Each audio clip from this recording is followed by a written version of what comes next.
Doho ma Milimani ochwalo mbele ng'eto ewi buch nek mar ji adek manotimore Mavoko higa 2016.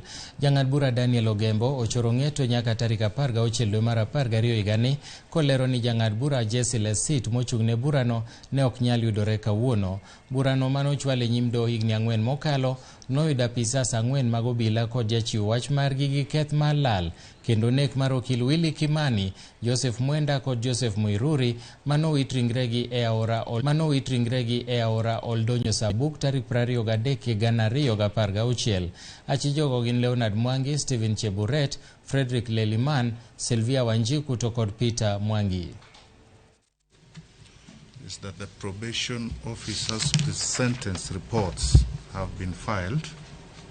They're on record, so parties can have access to those reports.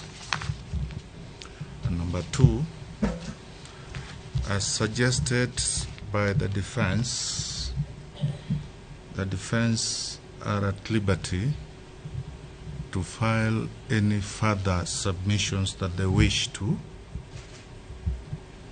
Number 3, that counsel for accused number 1 and 2 would be served to attend court before the trial judge for submissions on sentencing.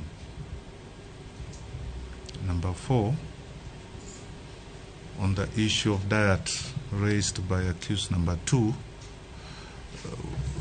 officer nani alikuja nae?